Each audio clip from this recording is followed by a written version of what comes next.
네, 안녕하십니까. 2023년 2월 26일 제377차 감남산 기도회 다같이 묵도하심으로 기도회 시작하겠습니다. 이승동 목사님께서 하늘의 기쁜 소식을 전해주시겠습니다. 이승동 목사님. 네. 1997년 8월 6일 금요일 광 현지 시각 오전 1시 55분경 서울을 떠나 괌으로 향하던 대한항공 칼 801편이 괌에 있는 아가나 공항을 5km 정도 앞두고 착륙을 시도하다가 공항 인근에 윈치힐에 추락을 했습니다. 비행기는 왼쪽 날개가 나무에 부딪히면서 추락했고, 인명피해는 한국인 사망 213명, 외국인 사망 16명, 부상 25명의 사상자를 냈습니다. 비행기 사고치고는 꽤나 큰 대형 사고였습니다. 이 사고의 원인으로는 공항시설의 고장, 또 조종사의 실수 등 이 복합적인 요인과 함께 이 공항의 착륙 유도 장치인 글라이드 슬로프가 고장난 상태였던 것도 사고의 한 원인으로 지목되고 있습니다. 더군다나 이 추락 당시의 기상은 이 소나기성 폭우가 내리는 상태에서 눈으로 볼 수 있는 거리는 불과 0.8 내지는 8km에 불과했습니다. 그리고 풍속은 4.5, 한 5노트였다고 알려져 있습니다. 다시 말해서 기상 악화도 사고의 한 원인이었다는 말입니다. 저는 사고가 난 지 3년 후인 2020년 초 괌교회 요청으로 얼마 동안 괌교회를 섬기던 중에 이 칼기 사고가 났던 현장을 돌아보면서 애통한 마음을 지울 수가 없었습니다. 아이러니하게도 괌에서 가장 가까운 사이판, 아마 형제 섬이라고 불려지지요. 바로 10여 년 전 동일한 사건이 벌어질 뻔했던 그런 일들이 있었습니다. 그러니까 1990년 11월 16일 신일덕 기장이 조종하는 이 사이판항 대한항공 725편 비행기에는 신혼부부가 61상 그리고 165명이라는 많은 탑승객들이 탑승하고 있었습니다. 출발하는 김포공항은 하늘이 넓고 푸른 전형적인 가을 날씨로 여행하기에 그리고 비행하기에 최적의 날씨였습니다. 기장은 기내방송을 통해 저희 칼 255편을 탑승해 주셔서 감사합니다. 그러면서 비행기는 지금 잘 순항하고 있습니다. 일생에 처음 가는 여러분의 신혼여행이 알찬 여행이 되시고 하나님과 함께하는 비행이 되셨으면 합니다. 부디 하나님의 축복이 있으시길 바랍니다. 라는 인사의 말을 전합니다. 기장은 기내방송을 마치고 비행기를 조종해 가고 있었는데 하와이에 있는 관제탑으로부터 사이판 기상이 너무 나빠 지금 천둥이 치고 장대비가 내리는 상황이라고 통보를 받았습니다. 제가 가보니까 이 괌 주변에 있는 그 섬들은 비가 많이 내립니다. 하루에 스콜이라고 해서 한두 번은 장대비가 그렇게 내립니다. 아열대성 기후는 참 예측하기가 어려워서 이런 변덕스러운 날씨를 자주 만나곤 합니다. 그런데 착륙 15분 전에 큰 문제가 생겼습니다. 기장은 기관사로부터 다급한 보고를 받습니다. 기장님, 하이드롤릭이 새고 있습니다. 이 하이드롤릭이라고 하는 것은 비행기가 바퀴를 내리고 또 올리는 그런 장치에 사용되는 유압장치입니다. 이 유압장치의 기름이 빠져나가면 바퀴를 자동으로 내릴 수가 없는 치명적인 고장이었습니다. 기장은 보고를 받자마자 조치를 취했지만 내부 압력이 워낙 강하여 즉시 관이 파열되어 유압장치의 기름이 모두 새고 말았습니다. 그래서 이제는 수동으로 조작할 수밖에 없었는데 여러 번 시도했지만 이 수동 장치는 꼼짝도 하지 않았습니다. 관자소에서는 착륙할 시간이 이미 지났음에도 소식이 없자 이상히 여겨 급히 연락이 왔습니다. K5275편, 여기는 관제 컨트롤 센터. 무슨 일이 있는가? 그때 비행기는 이렇게 대답합니다. 관제 컨트롤, 여기는 K5725편. 랜딩 기어에 지금 기름이 새고 있다. 관제소에서는 보조 활조로에 동체 착륙을 하라는 긴급 지시를 내렸습니다. 연료마저 얼마 남지 않았고 비는 거세게 몰아치고 있었습니다. 여러분, 궁하면 통한다는 말이 있죠? 이 기장은 조종관을 부기장에게 맡기고 기관사 손을 잡고 간절히 하나님께 기도했지만 설상과 선고로 이 비행기의 벼락이 꽂히면서 비행기 안이 지륵같이 꼼꼼한 상태가 됐습니다. 탑승객들의 비명소리와 울부짖는 소리가 들려왔습니다. 피를 말리는 기도는 울부짖음이 되었고 절규의 기도는 계속됩니다. 이렇게 울부짖으며 기도했는데 갑자기 하늘로 이 기장의 몸이 뜨는 듯 하면서 세면한 음성을 듣게 됩니다. 바로 이사야 41장 10절의 말씀입니다. 두려워 말라. 내가 너와 함께 함이라. 놀라지 말라. 나는 내 하나님이 됩니다. 내가 너를 굳세게 하리라. 참으로 너를 도와주리라. 참으로 나의 의로운 오른손으로 너를 붙들리라는 말씀이었습니다. 그 사이 객실 사무장은 비상착륙을 대비해서 비상착륙 시 해야 행동에 대하여 승객들을 교육시켰고 이제 모든 착륙 준비가 마친 상태였습니다.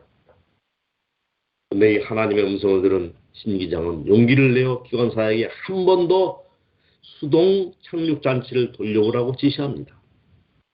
하지만 기관사는 포기한 듯 핸들을 돌리기 시작했는데요. 그렇게 애를 쓰고 노력해도 돌아가지 않던 핸들이 갑자기 작동되면서 바퀴가 내려오는 것이 아니겠습니까? 정말 그것은 기적이었습니다. 조종실에서 신기장이 소리를 쳤습니다. 하나님이 살아계십니다. 그리고 역사하십니다. 이 기장은 다시 한번 마이크를 잡고 승객들에게 이렇게 홍성했습니다. 승객 여러분, 저는 기장입니다. 모든 바퀴가 정상으로 내려왔으니 걱정하지 마십시오. 오늘 이 비행기에 하나님께서 함께 하셨습니다. 하나님은 살아계십니다. 그리고 역사하십니다. 떨리는 목소리로 말을 이어갔습니다.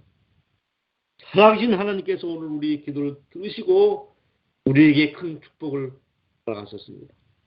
모든 영광을 하나님께 돌립니다.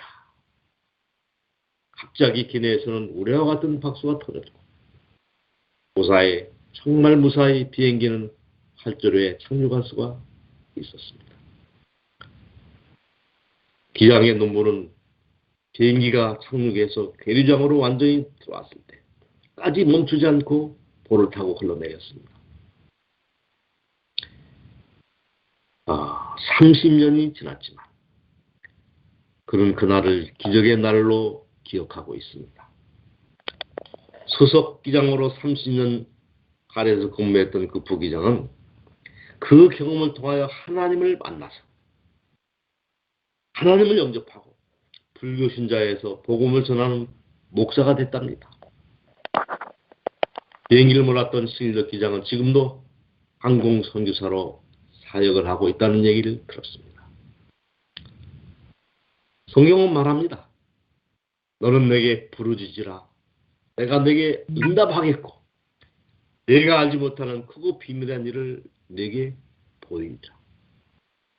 여기서 말하는 크고 비밀한 일이란 무엇일까요? 하나님이 주시는 축복입니다. 무슨 축복입니까? 기적이 상식이 되는 축복. 우리가 만나는 수많은 거침돌이, 디딤돌이 되는 놀라운 역사. 때로 하나님은 우리의 기도를 들으시고 꿈 같은 일을 현실로 바꿔주십니다. 그리고 위기를 기회로 만들어주신 분이 하나님이십니다. 그 전제 조건이 바로 믿음과 기도입니다. 이런 이야기가 있습니다. 치유의 한 가지 사례가 있는데요. 바로 이 말씀은 알편의 가네포경 1권 443페이지 말씀입니다. 한번 들어보시죠. 치유의 한 가지 사례. 목사인 누구가 관련된 한 가지 사례가 계시의 장면으로서 내 앞에 전개됐다. 그 목사는 병을 앓고 있는 한 자매를 위해서 기도해 주기 위하여 8마일 거리가 된 그녀의 거처를 찾아갔는데 그때 그 자매는 야고보서의 교훈이 주는 명령에 따라서 목사의 방문을 요청하였다. 그는 가서 열렬히 기도하였으며 그 자매도 기도하였다. 그 자매는 그 목사가 하나님의 사람이며 신앙적인 인물로 믿었다. 의사들은 그 여인이 폐병으로 죽을 것이라고 하면서 포기하였었다. 그런데 뜻밖에도 그 자매는 기도한 즉시로 병상에서 일어났으며 근 10년 동안 그녀가 해보지 못한 일을 해보기 위하여 부엌에 들어가서 저녁을 준비하였다. 그런데 문제는 그 목사의 인격이 매우 비열하였으며 그의 생애는 타락한 상태에 있었음에도 불구하고 여기에 큰 일을 이루어 놓았다는 사실이다. 그는 모든 영광을 자기 자신에게 돌렸던 것이다. 그 후에 위에 말한 내용의 사건이 또다시 내 앞에 계시의 광경으로 전개되었다. 나는 그 여인이 그리스도의 참전 제자임을 알게 되었는데 그가 고침을 받은 것은 자신의 믿음 때문이었다. 나는 저들이 기도하는 광경을 보았다. 한 기도는 몽롱하고 암담하며 아래로 떨어지는 것이었다. 그러나 또 하나의 다른 기도는 빛과 다이아몬드처럼 반짝이는 점들로 섞여 있었으며 예수님을 향하여 올라갔고 주님께서는 그 기도를 감미로운 향기처럼 하늘 아버지께 상달게 하였다. 그때 빛의 한 광채가 즉시로 병자에게 비쳤으며 그 빛의 영향을 받아 그 여인은 소생하여 힘을 얻게 되었다. 선사는 말하기를 하나님께서 참되고 성실한 믿음의 모든 입자들을 한데 모으며 다이아몬드를 수집하는 것처럼 소중하게 모아서 분명히 보상과 응답을 주시고 하나님께서는 보배로운 믿음을 악에서 꺼낼 것이라고 말씀하셨다. 이 기록의 말씀의 내용이 뭡니까? 비록 부패한 영혼, 하나님을 등지고 살았던 이 목회자의 그런 상태에도 불구하고 기도를 받는 이 여인의 간절한 믿음 때문에 그 불치의 병이 나았다는 사실을 우리에게 가르쳐 주고 있습니다.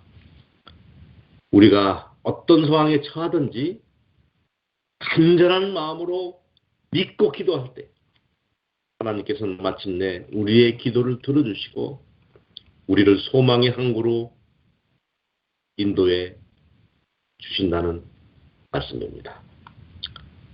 사실 우리 앞에 펼쳐진 미래는 불확실성의 미래입니다. 우리가 미래에 갖는 유일한 확신은 내일 미래가 불확실하다는 이 한 가지 사실뿐입니다. 그러기에 우리는 기도가 필요합니다. 내 이름으로 무엇이든지 내게 구하면 내가 시행하리라. 그를 향하여 우리의 가진 바 담대함이 이것이니 그의 뜻대로 무엇을 구하면 들으십니다. 선지자는 계속해서 말씀하십니다. 모든 곤란 가운데 곤란은 기도하라는 신호이다. 시대소망 156페이지. 성급한 기도를 드린 뒤 이를 돌아보라 급히 달려가는 일꾼은 성공을 거둘 수 없다. 그는 곧 지쳐버린다. 증언모함 상권 194페이지입니다. 하늘 아버지께서는 우리가 알지 못하는 수천 가지 방법을 우리를 위하여 예배해 두셨다. 하나님의 사업을 최상으로 여기는 한 가지 원칙을 받아들이는 사람들은 곤란이 사라지고 그들 발 앞에 평탄한 길이 있는 것을 발견할 것이다. 오늘 우리는 이런 약속의 말씀을 붙잡고 믿음으로 승리하는 하루를 살아야 할 것입니다. 우리는 지금 하늘을 향해 영적 비행을 하는 사람들입니다. 때로 폭풍우가 몰아치고 번개가 앞길을 막지만 우리의 비행간을 아예 주님께 맡길 때, 겸손히 무릎을 꿇을 때 하나님은 마침내 우리의 앞길을 순탄케 하실 것입니다. 마침내 우리를 소원의 항구로 인도해 주실 것입니다. 이러한 은혜가 오늘 하루, 아니 이해가 닿는 순간까지 함께하게 되시기를 간절히 바라면서 오늘 말씀을 드리겠습니다. 감사합니다. 하늘에 계신 아버지, 오늘 아침도 우리를 개인적으로 만나주셔서 은혜를 감사합니다. 대저 내가 가란 자에게 물을 주며 마른 땅에 시내가 흐르게 하며 나를 간절히 찾는 자를 나를 만나리라고 말씀하신 주님의 말씀을 붙잡고 기도하는 주의 종들의 기도를 응답해 주시옵소서. 오늘 또 하나님의 영광을 위하여 살기를 원하오니 저희 손 잡아주시고 승리하는 하루를 살게 하여 주시옵소서. 그리하여 정말 기적이 상식이 되는 경험, 우리를 가로막는 거침돌이 디딤돌이 되고 우리가 꿈꾸던 모든 일들이 현실로 이루어지는, 그리고 마침내 위기를 기회로 만들어주시는 하나님의 은총을 경험하는 하루를 살게 해 주시옵소서. 특별히 인사 이동 중에 있는 우리 교회 목사님들, 그들을 지키시고 새로운 임재에서 새로운 각오로 교회를 섬기고 하나님의 사업을 위하여 헌신하는 모든 종들이 되게 하여 주시옵소서. 뿐만 아니라 우리 지도자들과 성도의 삶도 지켜주셔서 하루하루의 삶이 하나님의 영광되는 삶을 살기 위하여 헌신하는 종들이 되게 하여 주시옵소서. 때때로 여러 사건들이 또 폭풍과 우리 앞길을 막지만 우리의 비행간을 주님께 맡기고 오늘 또 우리와 주님과 동행하는 하루를 살게 하여 주시옵소서. 모든 영광 주님께 돌려오며 우리를 사랑하시는 존귀하신 이름 예수님의 이름으로 기도합니다. 아멘.